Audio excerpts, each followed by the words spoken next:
Muy buenas, queridos amigos de la butaca, del cine que emociona y de esas películas que uno empieza pensando a ver qué me cuenta esto y termina mirando al techo en silencio como si alguien le hubiera abierto una ventana en mitad del pecho. Hoy toca hablar de La vida de Chuck, una película dirigida por Mike Flanagan basada en una historia de Stephen King. Y cuidado, porque cuando uno oye Stephen King piensa enseguida en payasos diabólicos, hoteles malditos, coches asesinos, niñas con poderes y pueblos donde siempre conviene revisar el sótano antes de comprar casa. Pero aquí no estamos ante una película de terror al uso. No, la vida de Chuck pertenece a ese otro Stephen King más humano, más melancólico, más de mirar la infancia, la muerte, el tiempo, los recuerdos y las pequeñas luces que nos salvan de la oscuridad. Ese King de Cuenta conmigo, Cadena Perpetua o La Milla Verde, donde lo extraordinario no está tanto en el monstruo, sino en la emoción. Y esta película, señores, es una maravilla, así sin rodeos y sin pedir disculpas. No es una película perfecta en el sentido matemático, porque el cine no es una hoja de Excel, gracias a Dios, pero sí es una de las películas más bonitas, más extrañas, más luminosas y más emocionantes que hemos visto recientemente. Una obra que habla de la vida desde el final, de la muerte sin recrearse en la tristeza y de la existencia como si cada ser humano llevara dentro un universo entero. La película está protagonizada por Tom Hiddleston como Charles Chuck Krantz, con Jacob Tremblay, Benjamin Payak y Cody Flanagan interpretando distintas etapas de su vida. A su alrededor encontramos a Chiwetel Ejiofor, Karen Gillan, Mark Hamill, Mia Sara, Carl Lumbly y la voz de Nick Offerman como narrador. La dirige y adapta Mike Flanagan, que ya había demostrado una enorme sensibilidad con otras adaptaciones de Stephen King como Doctor Sleep y El juego de Gerald. Y lo primero que hay que decir es esto: La vida de Chuck no es una película para explicar demasiado, es una película para dejarse llevar, porque tiene algo de cuento, algo de elegía, algo de apocalipsis íntimo y algo de celebración. Es una de esas películas que parecen pequeñas mientras las ves, hasta que de pronto descubres que te han estado hablando de todo, de la vida, del tiempo, del amor, de la pérdida, del baile, de los recuerdos, de las personas que nos marcaron, de lo que queda de nosotros cuando ya no estamos. Y claro, uno sale del cine con una sensación extraña, como si la película le hubiera dado una palmadita en el hombro y le hubiera dicho: vive un poco más atento, hombre, que esto se acaba antes de lo que parece. La película tiene una estructura muy especial. No cuenta la vida de Chuck desde la infancia hasta la edad adulta, como haría un biopic tradicional. No, la cuenta en orden inverso, empezando por el final, con un mundo que parece desmoronarse y avanzando hacia atrás hasta llegar a la infancia y juventud del protagonista. Y esto es fundamental, porque si la historia se contara de forma lineal, quizás sería otra película bonita sobre un hombre corriente, pero al contarla al revés, Flanagan consigue algo mucho más profundo, nos obliga a mirar la vida no como una sucesión de acontecimientos, sino como un misterio que se revela hacia atrás. Al principio vemos carteles que dicen: gracias, Chuck. El mundo parece estar acabándose. Hay apagones, desapariciones, grietas en la realidad. Todo se va viniendo abajo. Y uno se pregunta: ¿quién demonios es Chuck? ¿Y por qué el universo parece estar despidiéndose de él como si fuera el encargado de cerrar la persiana? Y ahí está la belleza de la propuesta.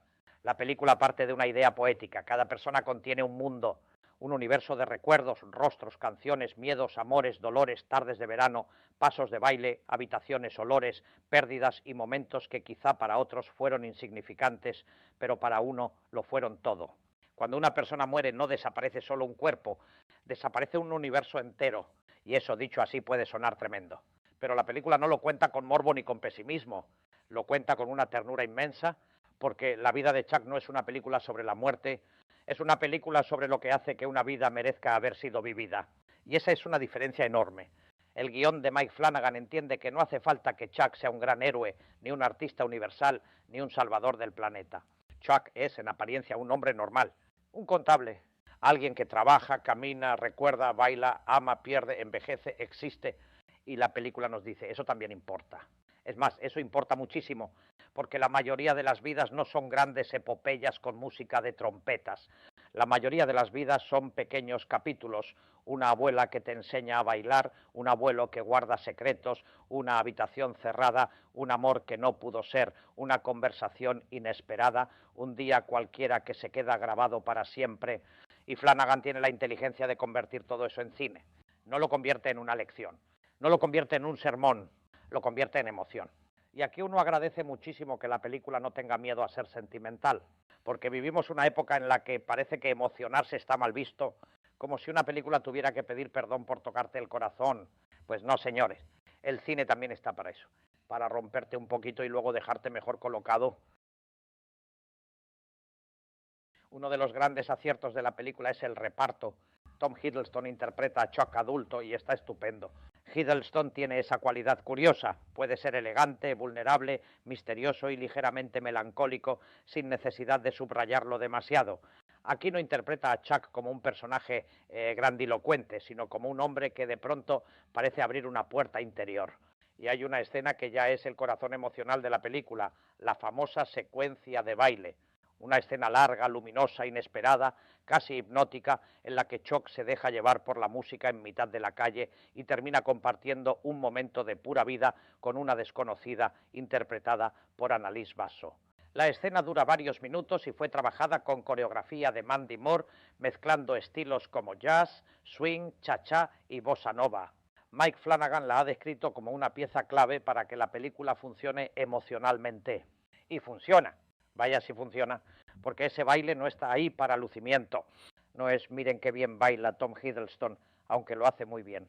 Está ahí porque resume la película entera, un instante inesperado de alegría en medio de la fugacidad, una pausa en el ruido, un momento que quizá no cambia el mundo, pero sí cambia el día. Y a veces, amigos, cambiar un día ya es bastante milagro. Mark Hamill interpreta al abuelo de Chuck, Albie Krantz. Y aquí tenemos otro de los grandes regalos de la película.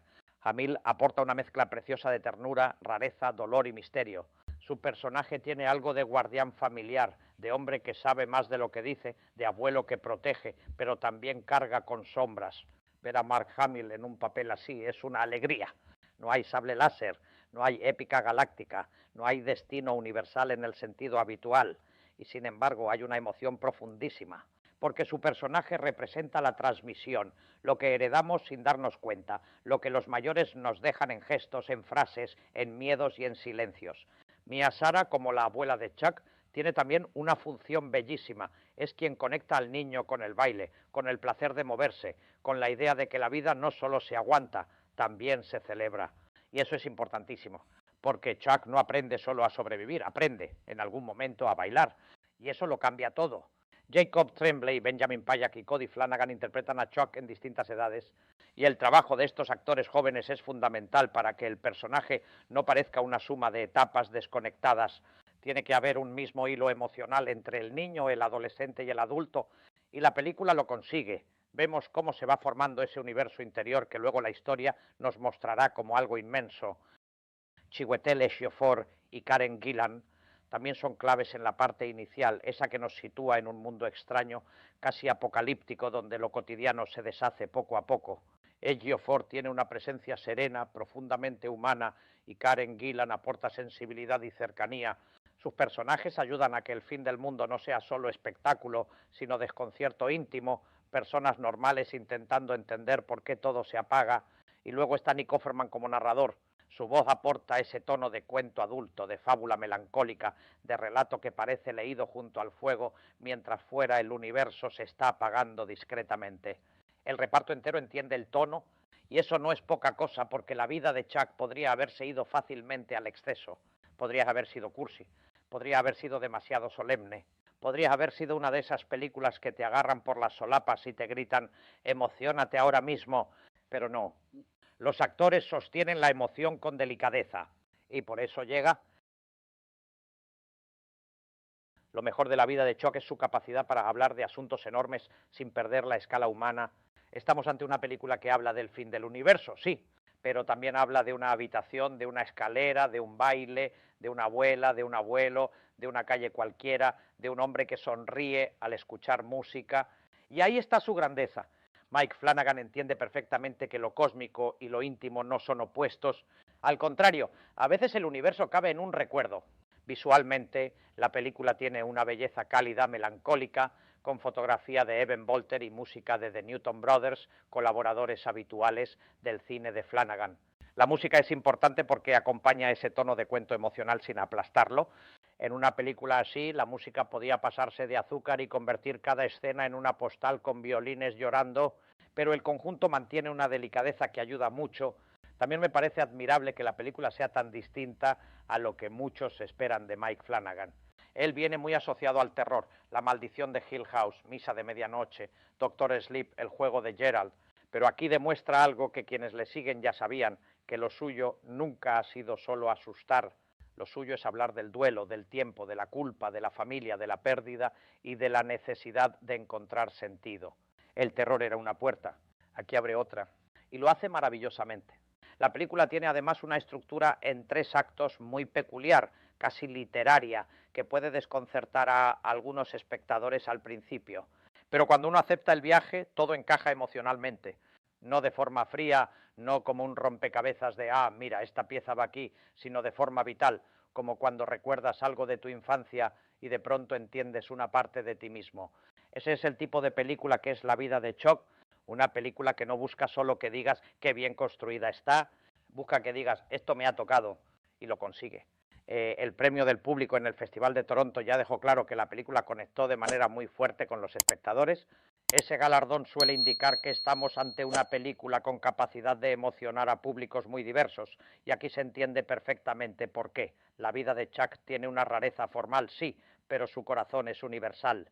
Todos hemos perdido a alguien, todos hemos tenido miedo al final, todos guardamos recuerdos que nadie más puede comprender del todo, todos somos en secreto un pequeño universo. Y eso la película lo dice sin ponerse pesada, lo dice bailando. Esta película funciona tan bien porque entiende algo esencial de Stephen King. Sus mejores historias no van de monstruos, sino de personas enfrentándose a algo que les supera. A veces eso que les supera es un payaso en una alcantarilla. Otras veces es una prisión. Otras una enfermedad. Otras la infancia. Y aquí es el tiempo. El tiempo, amigos, ese villano educadísimo que nunca grita pero siempre gana. La vida de Chuck tiene ese aire de cuento kingiano donde lo cotidiano se abre y deja ver algo inmenso por debajo. Una casa puede contener un misterio, una familia puede contener un trauma, una canción puede contener una vida, un baile puede contener una revelación, un hombre cualquiera puede contener un universo. Y Flanagan adapta eso con muchísimo respeto, pero también con personalidad propia. No hace una película de Stephen King como quien pone etiquetas, hace una película profundamente humana. El tema central podría resumirse así: una vida no vale por lo famosa que fue, sino por la cantidad de mundo que llevó dentro. Y eso es precioso, porque vivimos rodeados de métricas, seguidores, visualizaciones, premios, dinero, éxito, productividad, impacto. Y esta película viene a decirnos algo mucho más sencillo y mucho más importante. Una persona no es solo lo que produce, ni lo que logra, ni lo que deja en los archivos oficiales. Una persona también es lo que recuerda, lo que amó, lo que bailó, lo que temió, lo que aprendió, lo que perdió. Y eso en tiempos tan ruidosos, ¿no? Se agradece muchísimo. También hay que destacar que la película no cae en el cinismo, y eso hoy casi parece un acto de rebeldía. Muchas películas tienen miedo de ser sinceras. Se esconden detrás de la ironía, del chiste, del distanciamiento. La vida de Chuck no. Esta película mira al espectador y le dice, sí, voy a hablar de la vida, de la muerte y de la belleza, y no voy a pedir perdón por ello. Bien hecho, porque la emoción, cuando está bien trabajada, no es cursilería. Es verdad, y aquí hay mucha verdad, el baile de Chuck no es solo una escena bonita, es una declaración de principios. Es la película diciendo, en medio del caos, en medio de la pérdida, en medio del absurdo, todavía queda la posibilidad de moverse, de compartir, de hacer algo inútil y hermoso durante 5 minutos. Y quizá eso sea vivir, no resolverlo todo, no entenderlo todo, no ganar siempre, sino encontrar un momento de música y no dejarlo pasar. Entonces, ¿merece la pena ver la vida de Chuck? Sí, muchísimo. Es una de las mejores películas que hemos visto recientemente. Una obra extraña, tierna, luminosa, profunda y tremendamente humana. Una película que empieza con el fin del mundo y termina recordándonos que quizá el mundo también está en una canción, en una abuela, en un baile, en una infancia, en una persona cualquiera. Tom Hiddleston está magnífico. Mark Hamill está maravilloso. Los jóvenes actores que interpretan a Chuck aportan verdad y sensibilidad. Chiwetel Ejiofor y Karen Gillan sostienen con humanidad la parte más desconcertante del relato. Y Mike Flanagan dirige con una mezcla de imaginación, emoción y respeto por el misterio de vivir. No es una película convencional, y precisamente por eso se agradece tanto, Puede que algunos espectadores entren esperando una historia más directa y se sorprendan con su estructura. Puede que otros se pregunten al principio hacia dónde va todo, pero quien se deje llevar encontrará una película que recompensa la paciencia con una emoción enorme. La vida de Chuck no te golpea, te acompaña, no te empuja a llorar, te abre una puerta, no te da una lección, te deja una sensación. Y esa sensación es difícil de explicar, pero muy fácil de reconocer. Sales del cine queriendo llamar a alguien, recordar algo, escuchar una canción, caminar despacio o bailar, aunque sea un poco mal, en la cocina. Y eso, señores, no lo consigue cualquier película. Mi valoración sería 9/10, o dicho de otra manera, La vida de Chuck es una preciosa celebración de la existencia, una película que convierte una vida aparentemente común en un universo lleno de música, memoria y luz. Una de esas películas que nos recuerdan que el cine, cuando quiere, no solo cuenta historias, también nos devuelve un poco de humanidad. Y hasta aquí el comentario de hoy. Si han visto La vida de Chuck, cuéntenme en los comentarios. ¿Les emocionó tanto como a nosotros? ¿Qué les pareció esa maravillosa escena de baile? ¿Creen que estamos ante una de las grandes películas recientes basadas en Stephen King? Denle a me gusta, suscríbanse al canal y recuerden, a veces el universo no termina con una explosión, a veces termina cuando se apaga una vida, pero mientras haya música, memoria y alguien dispuesto a bailar, todavía queda algo de luz. Nos vemos en la próxima película.